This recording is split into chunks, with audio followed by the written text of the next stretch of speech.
بسم اللہ الرحمن الرحیم۔ السلام علیکم ورحمۃ اللہ وبرکاتہ۔ الحمد للہ وکفی وسلام علی عبادہ الذین اصطفی، اما بعد۔ حاضرین و ناظرین، یہ درس نمبر 863 ہے، 863، اور آج سورہ یونس کی 3 آیتوں کی تلاوت اور تشریح کی جائے گی۔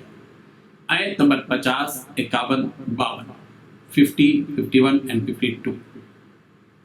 چلیے سب سے پہلے ان 3 آیتوں کی تلاوت کرتے ہیں، لفظی ترجمے اور ترجمے کے بعد تشریح کرتے ہیں۔ اعوذ باللہ من الشیطان الرجیم، بسم اللہ الرحمن الرحیم۔ قل ارأيتم ان اتاكم عذابه بياتا او نهارا ماذا يستعجل منه المجرمون أثم إذا ما وقع آمنتم به الآن وقد كنتم به تستعجلون ثم قيل للذين ظلموا ذوقوا عذاب الخلد هل تجزون إلا بما كنتم تكسبون صدق الله العظيم۔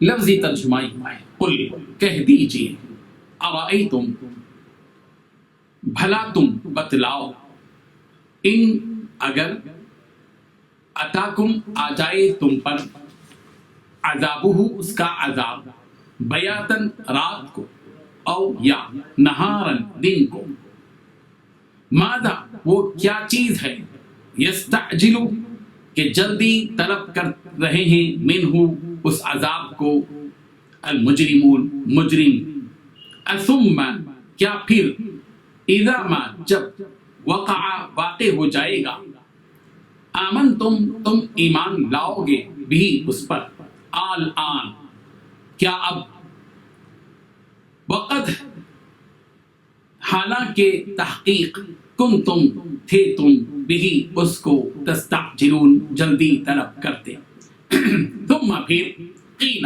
کہا جائے گا، للذین ان لوگوں کے لیے جنہوں نے ظلموا ظلم کیا، ذوقوا تم چکھو، عذاب الخلد ہمیشگی کا عذاب، هل تجزون تم بدلہ نہیں دیے جاؤ گے، الا مگر، بما اس کے ساتھ جو کنتم تھے تم تکسبون کماتے۔ ترجمہ یوں ہے، کہہ دو بھلا دیکھو، اگر اس کا عذاب تم پر ناگہاں آ جائے رات کو یا دن کو، تو پھر گنہگار کس بات کی جلدی کریں گے؟ کیا جب وہ واقع ہوگا تب اس پر ایمان لاؤ گے؟ اور اب ایمان لائے، اسی کے لیے تو تم جلدی بچایا کرتے تھے۔ پھر ظالم لوگوں سے کہا جائے گا کہ عذاب دائمی کا مزہ چکھو، اب تم انہی اعمال کا بدلہ پاؤ گے جو دنیا میں کرتے رہے۔ ان 3 آیتوں میں 5 باتیں بتلائی گئی ہیں۔ پہلی بات، ان سے کہو کہ ذرا مجھے یہ بتاؤ کہ اگر اللہ کا عذاب تم پر رات کے وقت آئے یا دن کے وقت، تو اس میں کون سی ایسی اشتیاق کے قابل چیز ہے جس کے جلد آنے کا یہ مجرم لوگ مطالبہ کر رہے ہیں؟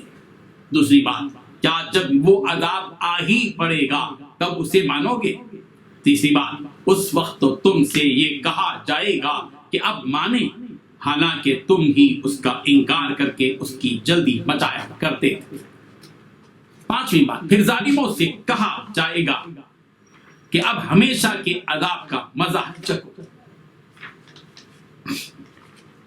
رسول رحمت بزرگان محترم رسول رحمت صلی اللہ علیہ وسلم سے بات کہی جا رہی ہے کہ آپ عذاب کی جلدی مچانے والوں سے یہ پوچھئے کہ اگر تم پر اللہ کا عذاب رات کو آ پڑے یا دن کو آ جائے، تو عذاب میں ایسی کون سی چیز ہے جس کی وجہ سے عذاب کے جلدی لانے کا تقاضا کر رہے ہیں؟ عذاب کوئی ایسی خوشخبری کی چیز نہیں کہ اس کی جلدی بچائی جائے۔ یہ جاننے کے باوجود کہ عذاب ایک سخت چیز ہے، یہ لوگ کیوں اس عذاب کے آنے کی جلدی مچا رہے ہیں؟ یہ عذاب رات میں اس وقت بھی آ سکتا ہے جب تم غفلت کی نیند سو رہے ہوں، یا دن میں ایسے وقت آئے گا جب تم اپنے کاموں میں مشغول ہو۔ تم لوگ کس عذاب کی جلدی بچا رہے؟ آخرت کے دن کے عذاب کی، یا دنیا ہی کے اس عذاب کی؟ یہ دونوں عذاب بھی سخت ہی تو ہوں گے۔ یہ بات یاد رکھو کہ جس عذاب کی بھی تم جلدی مچاؤ، تمہارا یہ جلدی مچانا تمہاری جہالت اور حماقت ہے۔ اب تم ہی بتاؤ کہ تمہارا اس میں کیا فائدہ ہے۔ اگر تم یہ بات کہتے ہو کہ جب عذاب آئے گا تو ایمان لائیں گے، تو یہ بات یاد رکھو کہ اس وقت کا تمہارا ایمان لانا باطل اور بیکار ہوگا۔ ثم اذا ما وقع آمنتم کے ذریعے سے بات بتائی جا رہی کہ کیا جب عذاب واقع ہو جائے گا تو اس وقت ایمان لاؤ گے؟ یاد رکھو کہ اس وقت تمہارا ایمان لانا تمہیں ذرہ برابر بھی فائدہ نہیں ہوگا۔ اس وقت تم تصدیق کرو گے تو تمہاری تصدیق بھی تم کو نفع نہیں دے گی۔ اس کا مطلب یہ ہے کہ تم ایمان لانے کے لیے اس عذاب کے آنے کا انتظار کر رہے ہو۔ جب حقیقت میں عذاب آ جائے گا تو ایمان ڈالو گے، اور ایسے وقت میں ایمان لاؤ گے کہ اس وقت کا ایمان تمہیں کچھ بھی کام نہیں دے گا۔ اس وقت اگر ایمان لاؤ گے تو تم سے یہی کہا جائے گا کہ تم تو اس عذاب کا مذاق اڑا رہے تھے اور غرور و گھمنڈ سے اس عذاب کو جھٹلاتے ہوئے اس عذاب کی جلدی بچا رہے تھے۔ ثم قیل للذین ظلموا ذوقوا عذاب الخلد، پھر ان سے کہا جائے گا جنہوں نے ظلم کیا تھا کہ ہمیشہ والا عذاب چکھو۔ هل تجزون الا بما کنتم تکسبون، تمہیں تو انہی کاموں کا بدلہ دیا جائے گا جو تم کمایا کرتے تھے، یعنی تم کو انہی کاموں کی جزا دی جائے گی جو دنیا میں تم کیا کرتے تھے۔ یعنی جن لوگوں نے کفر اور نافرمانی کے ذریعے اور رسول رحمت صلی اللہ علیہ وسلم اور ان کی وعیدوں کو جھٹلا کر اپنے آپ پر ظلم کیا، ان سے کہا جائے گا کہ ذوقوا عذاب الخلد، ہمیشہ کے عذاب کا مزہ چکھو۔ یہ عذاب وقتی نہیں ہے، دائمی ہے۔ یہ بات یاد رکھو کہ تم نے جو کچھ دنیا میں کیا اسی کا بدلہ تمہیں دیا جا رہا۔ تم نے جو کفر کیا، نافرمانی کی، جھٹلایا اور انکار کیا، بس یہ اسی کا بدلہ ہے جو تمہیں دیا جا رہا۔ قرآن مجید میں عذاب کے لیے چکھنے کا لفظ بارہا کہا گیا۔ سورہ آل عمران کی آیت نمبر 181 181 میں کہا گیا وَنَقُولُ ذُوقُوا عَذَابَ الْحَرِيقِ، اور ہم ان سے کہیں گے کہ جلنے والا عذاب ہے، اس کا مزہ چکھو۔ سورہ آل عمران کی آیت نمبر 106 میں یوں ہے فَذُوقُوا الْعَذَابَ بِمَا كُنتُمْ تَكْفُرُونَ، اب اپنے کفر کا عذاب چکھو۔ سورہ اعراف کی آیت نمبر 39 میں ہے 39 میں یوں ہے کہ فَذُوقُوا الْعَذَابَ بِمَا كُنتُمْ تَكْسِبُونَ، تم بھی اپنی کمائی کے بدلے میں عذاب کا مزہ چکھو۔ سورہ حج کی آیت نمبر 22 میں یوں کہا گیا وَذُوقُوا عَذَابَ الْحَرِيقِ، کہ جلنے کا عذاب چکھو۔ سورہ نبا کی آیت نمبر 30 میں کہا گیا فَذُوقُوا فَلَن نَزِيدَكُمْ إِلَّا عَذَابًا، تو اب تم اپنے کیے کا مزہ چکھو، ہم تمہارا عذاب ہی بڑھاتے رہیں گے۔ اللہ تبارک و تعالی ہر قسم کے عذاب سے ہم سب کی حفاظت فرمائے۔ وآخر دعوانا ان الحمد للہ رب العالمین۔